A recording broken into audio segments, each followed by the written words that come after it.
Oh, look, Savannah, Guthrie, you recognize these people. I do. I'd know them anywhere. Yeah, today all day. Hello, hello. Thank you for spending your Tuesday with us, and welcome to our digital show, Today in 30. We hope it's all the things you love about today. And you guessed it, 30 minutes. We've got a lot to cover. Let's get to it. Let's do it right now. We're going to start by taking a closer look at that intense debate that's raging all over the country over COVID, kids, and those mask mandates as the new school year gets underway. A full report coming up. Then we have more U.S. Olympians stopping by, and one of them reunited with his family right here on our plaza. It was really special. You don't want to miss it. Plus, on the fourth hour, it's a chef showdown, and they're taking on a campfire classic. Will Jenna or Chanel take home the trophy? You've got to wait and see. I think there'll be some more coming up. I'm just guessing. Just guessing. Campfire Classics. Let's get started for a Tuesday edition of Today in 30. We do start this morning with the very latest on the pandemic. The United States reporting 1 million new cases in the first 9 days of this month alone, to surpass more than 36 million overall. And with thousands of children heading back to the class this week, the debate over masks is intensifying. Some school officials now saying they will be required in defiance of their governor's ban on mask mandates. NBC's Carrie Sanders in Naples, Florida with the latest. Carrie, good morning. Well, good morning. I'm at Osceola Elementary School here in Naples. Well, yes, today is the first day of school. 7 states, including Florida, have banned mask mandates. So school administrators here won't know until the end of the day how many of the 47,000 students that are going to school here, how many parents decided to keep their kids back because there is no mask requirement. All of this coming as health officials say nationwide, fewer than half of all kids between the ages of 12 and 18 are vaccinated, which puts those children in the crosshairs of this crisis. This morning, with cases rising in every state, the U.S. is seeing the highest number of infections since February. Hospitals in many southern states pushed to the brink. We're at an emergency situation here, no doubt about it. Arkansas's governor regretting his previous ban on masks. It was an error to sign that law. I admit that. The Pentagon now mandating vaccinations for nearly 2 million service members by mid-September. And with major school districts opening soon across the country, there's growing concern about keeping kids safe. Last week, there were nearly 94,000 new infections in children, an increase of nearly 80% in a month. Hospital rates among kids have tripled, but the debate over masks in schools is only intensifying. Let the parents make the decisions. Let the kids breathe. In Florida, Governor Ron DeSantis is banning districts from requiring masks, even threatening to cut the salary of any superintendent who defies him. In a terse letter, Florida's chapter of the American Academy of Pediatrics called his rhetoric dangerous and pushed for universal masking in schools. Fifth grade teacher Alyssa Tate says none of her students complained about wearing masks last year. We want our students to feel safe. We want our families to feel like they're sending their kids to a safe environment. Tennessee mom Mersada Merrick wishes she'd been more diligent about masking her daughter Blair. The 9-year-old, who is immunocompromised, tested positive for COVID last week. Unable to breathe, she was put on a ventilator. This after her father passed away just 3 weeks ago. At his viewing, she told me she wanted to be with him. I was scared that she would just not fight because she wanted to be with her dad. Luckily, Blair is now recovering and breathing on her own. Mersada says masking kids should not be a political debate. That's your child. That's your baby. Do you really want to risk it? This is a phenomenal moment as Molly Seidel taps her chest and says, "We did it! We did it! I did it!" Molly Seidel, you're an Olympic medalist with bronze. Who could forget that incredible moment, the final days of the Tokyo Olympics, and Molly Seidel making a name for herself. Oh, yes, Team USA's Molly Seidel shocking the world by winning that bronze medal. And in case you hadn't heard, she won that medal in just her 3rd marathon ever. Can we just soak that in for a second? These Olympic athletes trained for years in their events, but Molly had only competed in a total of 2 marathons before heading to Tokyo. She's back home in Arizona this morning. She joins us now. Molly, I do want to ask about the marathon from Tokyo to Flagstaff, Arizona, your trip home, which, as I understand it, you just got home like 4 hours ago, and you haven't even slept. How are you doing? I'm doing great. I feel like I've just been riding a high since that race, and yeah, even though not much sleep, I'm enjoying it. Hey, Molly, I read something that I found very interesting, that your mother, the day before the race, she texted you a prayer to St. Jude, who ironically is apparently saint of the impossible, and you were mouthing that prayer in the final miles of the race. What is the prayer? Basically, it was my mom went to the sister school of Notre Dame where I went to university, and she found it in the grotto at Eddy when she was in school, and she prays it all of the time, really in times of like difficulty or in times of need. And with about 4 miles to go of that race, when I was sitting right around that 4th to 3rd place, and I didn't know whether or not I was going to medal, and it was getting really, really tough, I just started mouthing it to myself and was just hoping and praying that I'd be able to just keep pushing through to the finish line and come away with a medal. Well, somebody was listening up there, and also you have worked hard for this moment, Molly. I mean, all of us are just shocked and awed that this was just your 3rd marathon ever. You were, though, and are an elite athlete, a distance runner. What about the marathon really clicked for you? Yeah, when I switched up to the marathon distance from running shorter 5Ks and 10Ks, just the type of training that I do for the marathon, I truly love it. Even though it's hard, it's long, it's grueling, I run upwards of 130 miles a week, I just love every part about this race. Where my brain goes in the race. I think I'm just like really well built for it, and I don't know, it just kind of sets my soul on fire when I do the event. It sets my soul on fire. Love that. So, Molly, back in 2016, I mean, to Savannah's point, you were an NCAA champion several times. And in 16, you decided to step away from running to get some help for an eating disorder, to get some help with OCD as well. How did that lead to where you are, you think? I think that's the only reason I am here today as a medalist. In 2016, I was really struggling with my mental health, and it had exacted this huge toll on my body. I couldn't compete at a high level anymore. And so I had to make a really difficult decision to go into treatment for that. And over the last 5 years, I've worked really, really hard to get my mental health to a place where I can compete at the highest level then. And I just feel like it makes me a healthier person all around, and it lets me compete at my best. Well, it certainly took a lot of courage in that moment in 2016 to stop and say, wait, I got to take care of myself. It's paid off in a big way. Molly, we got to ask you about whether you think you'll run again in the marathon in 3 years in Paris. Oh, I definitely hope so. The American distance running is in such an amazing place right now that just being able to go out and compete for that team for Paris 2024 is going to be very competitive. But I'll keep running marathons between now and then, and that's going to be my biggest goal now, to come back and try and do some great things on the world stage again. Little birdie told me that you're actually planning to run a race this weekend. Is that true? That's true.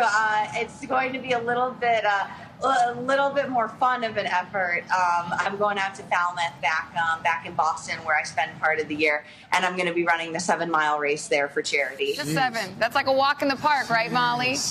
Yeah, that'll be nothing. Congratulations to you. What a wonderful story on so many levels. And now can you go get some sleep, okay? Hey, Today 30, it's Eddy Alvarez. We are here on set of the Today Show. I am so excited that I'm finally going to get to see my wife and son for the first time since Tokyo. There's a lot of hard work, dedication that went into this, and they deserve the world, so check it out. He entered the Tokyo Olympics during the opening ceremony as one of Team USA's flag bearers, and he left Tokyo with his name on a very exclusive list, one of just 3 Americans to medal in both the summer and winter games. That's right. Eddy earned a silver medal in baseball, and that's going to go along with the silver that he won in Sochi, competing in short track speed skating. And we are so delighted this morning to be joined by Eddy's wife, Gabby, and their 11-month-old son, Jet, who's waiting off Kish. I'm going to go grab the passy here that we just... Oh, did you just throw the passy? Oh, I thought the Oh, no, but here's something else. This works. Hey. All right, you haven't seen Eddy since before the Olympics. How long has it been? About 20 days, more or less. Okay, so let's bring him on out. Eddy, come on out. Oh, it's Daddy.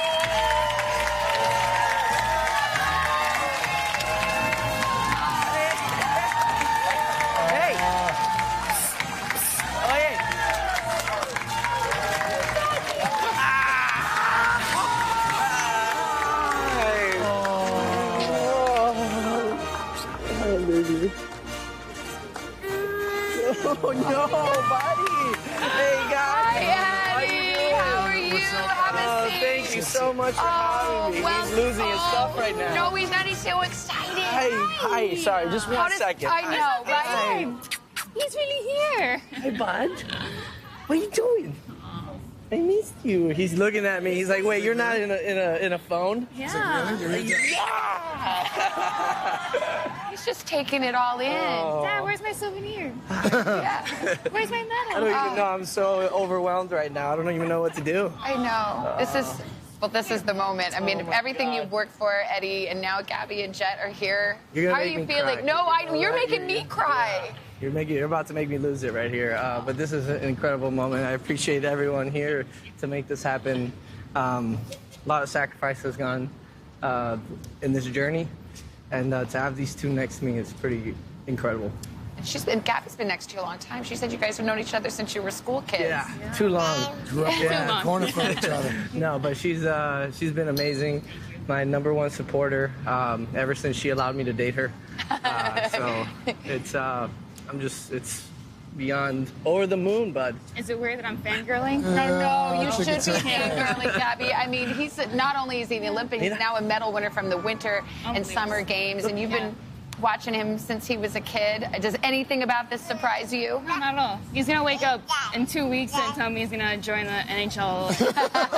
It's like the only frontier you hadn't conquered at this point. What was it like for you watching back at home, watching him compete this time around? It was surreal, you know. Unfortunately, we couldn't be there in person, but we had a great event sponsored by Team USA. So we had the whole family together in Orlando at Universal Studios. They really took care of us, and honestly, I'm just so happy he's here. He wants the hardware.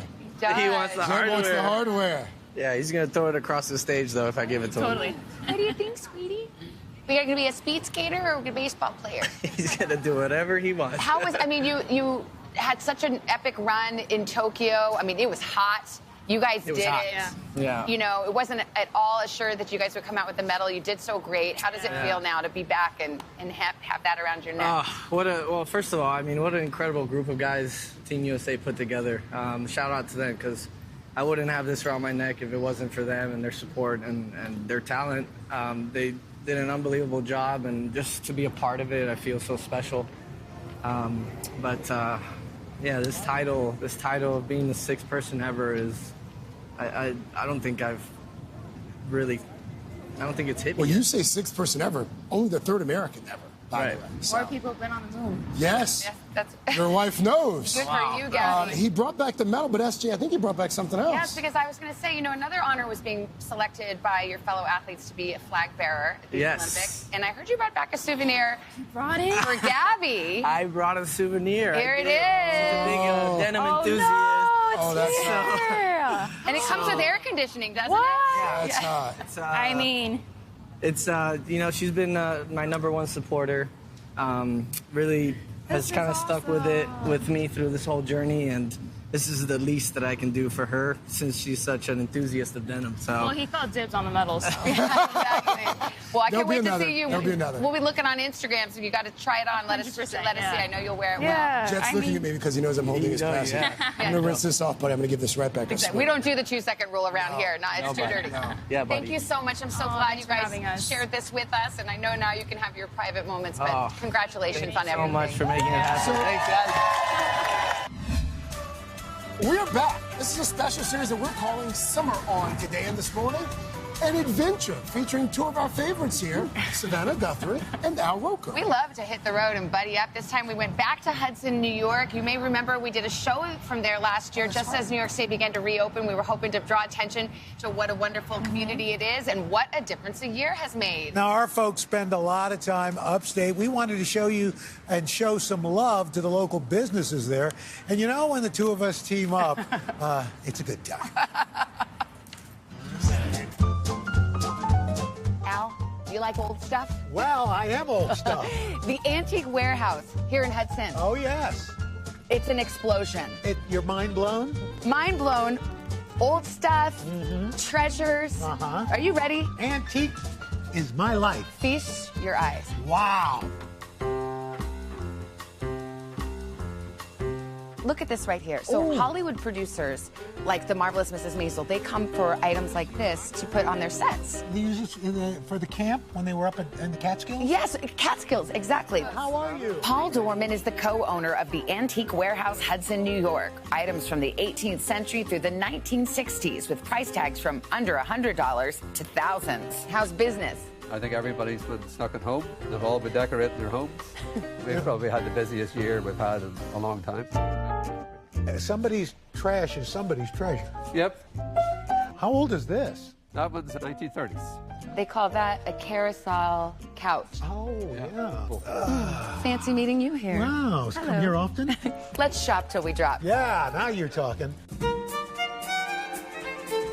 It takes realistically 3 hours to walk around the store. A 3-hour tour. A 3-hour tour. You're my skipper. That's right.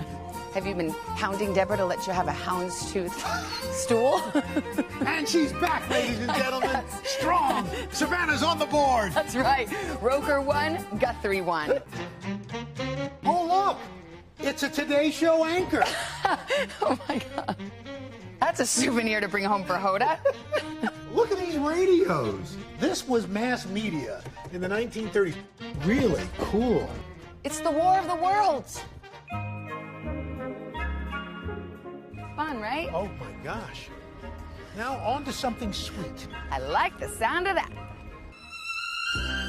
Our next stop, to Vassilo's Candy Store. One of the sweetest places in Hudson. The grandparents of the owners started this in 1923. Wow. Oh, you know about my sweet tooth. And you make your candy and your chocolate right here? We make everything in-house. That's why it smells so good. Owner Jim Vassilo put us to work making one of their most popular confections, a chocolate almond butter crunch. I was just thinking I'd like to dip my finger and eat it. Spacing a little bit further apart so Al doesn't get Lucy. We felt like we were in that iconic scene from I Love Lucy. How are you doing down there? I'm slow. I'm not, and it's Come on, not. pick it up. On a good day, how many do you guys do? These typically will run 1,600 at a time. Wow. 1,600? Yeah, we're going to be here a little while. Here's something you didn't probably know about me, Savannah. In high school, I had a job working at a vending company, filling orders with candy.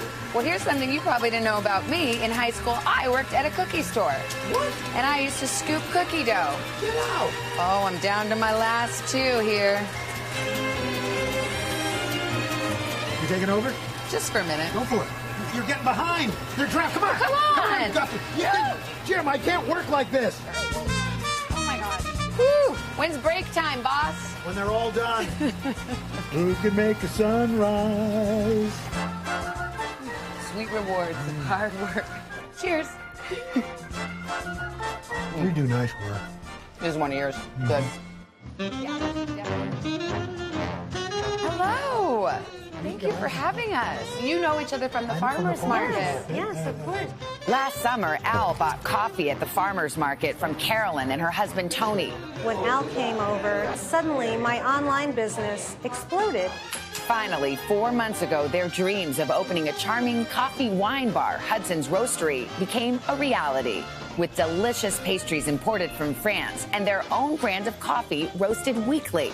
Good news for you, there's wine. We married coffee and wine. We wanted to have a coffee wine bar. I love that. I wonder what the baby's going to look like. In the afternoon, they turn into a wine bar with cheese and thinly sliced meats, a destination for both visitors and locals. You know what? I don't think we'll look at our small businesses the same ever again. And it feels good to just come in and support them and let them know that we love them.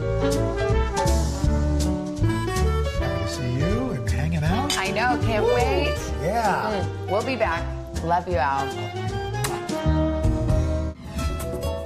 Let's be honest, it's not a summer party without s'mores. So if making these sweet treats is still on your summer bucket list, we've got you covered. I love it. We have two of our favorite chefs here to share their take on the classic Campfire Classic. We have pastry chef Gazina Bullock-Prado, the host of Baked in Vermont on Discovery Plus. And Chef Ann Burrell, the host of Worst Cooks in America on Food Network. Hey, guys. Hi. Okay, first of all, congrats on the engagement again. We like to say it every time you're here. Thank you.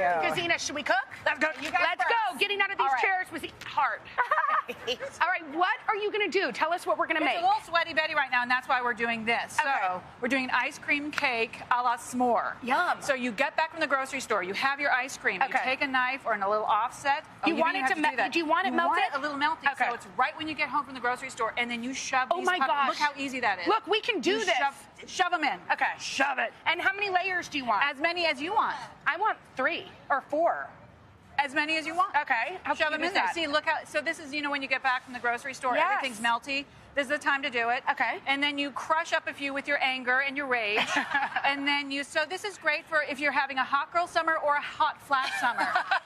Goes I'm for having both. a hot flash. Hot flat summer. Okay. You put the lid on, then you freeze it. So this is a little melty right now, but pretend it's not. Okay, so pretend it's frozen. It would be hard. From here, so you take it out of this carton, you don't use another dish. Okay. And then you spritz some of that on top. Okay. Spritz it. Yum. And is this chocolate or what is this? That is fluff. That's marshmallow fluff. fluff. Of course. If it's not working that way, you just put it in your mouth. All right, well. Stream in the thing. Do it. And then... Goes for it. Oh, no. Get it. Sorry. Things couldn't get any worse. Here. And then you just build a s'more on top so everybody knows what's going on, and put as much as you want on top. Cute. And, most important, a little chocolate shell. You melt bittersweet chocolate and a little oil, and then it hardens on top. Oh, my gosh. A little oil. How beautiful A is little that? oil, any kind of neutral oil, coconut oil, vegetable oil. So the two together make that lovely magic chocolate where it hardens on top. love that. And it gets crispy. Will you pass me a bite? You get it. So All right. it's all Chanel, melty. you want to come Okay, cook? It's a little melty. Wait, this is really Melty I think kids can do. Really fancy. And you know it's yummy. Right? It can't not be yummy. Yummy, yummy. Okay, so our next take, what are we going to do? So we have a s'mores chocolate cream pie. Oh, I'm here for that. So we have some graham cracker crumbs, some melted butter, a little pinch of salt, and some cinnamon. So far, easy peasy. Right? Something we can all do, right? All of that. Yes. You just get it all mixed up. And then you take it and just press it into a pie plate. Okay. I find it's like really easy. Oh, there you go. Right? Look Can at I that. tell you something? When I was younger, I could eat that by myself. Like just the crust. I'm not even kidding. I mean, who doesn't love a graham cracker? Oh my gosh. So then we just bake this for about 7 minutes. Okay. While that is baking, we have our creamy part of the whole situation. So I have heavy cream and some sugar. All the good stuff. Right? And some eggs and cornstarch. And so we just add in some chocolate chips and some melted butter. And again, you can't go wrong with everything you're saying, right? And a little bit of vanilla. Okay. So then you just, look at this. This all just whips up together. And is this warm? So you bake it just to kind of get it to firm up a little bit. Okay. And then we take our cream pie stuff. Now this is also, though, just a heads up, this is a think ahead recipe. It's better if you do this yesterday. Why is that? Because we take this creamy part of this whole situation. okay. We pour it right into the crust, Are you right? kidding me? Nice. Oh my God. And then we take some plastic wrap and right on there. And then you need to chill it for about 5 to 6 hours. Okay. Best if overnight. Can I tell you something? I feel like this is better than a s'more. We're walking in. This is Right? so yummy. Is this Please good? eat. Yeah. Chanel, you want a This bite? is so good. But plastic wrap wanna right on the skin of on the surface of there so it doesn't develop a skin. Okay. When it's chilly, just put some marshmallows on it Oh my under the gosh. broiler for a minute. you don't want to walk away because if you burn those marshmallows, that was No bad. Wait, listen, this is good all year round. Like, you can do this for the summer, but also anytime, This right? can be a wintertime s'mores. Oh, my gosh. This is delicious. Guys, home run for both of you. Yes, so good. So that was great. But you definitely want to come back for Today in 30 tomorrow. Because tomorrow, gold medal winning superstar Katie Ledecky stopping by. Oh, I'm excited to see her. Have a great day, and we'll see you tomorrow right here on Today in 30.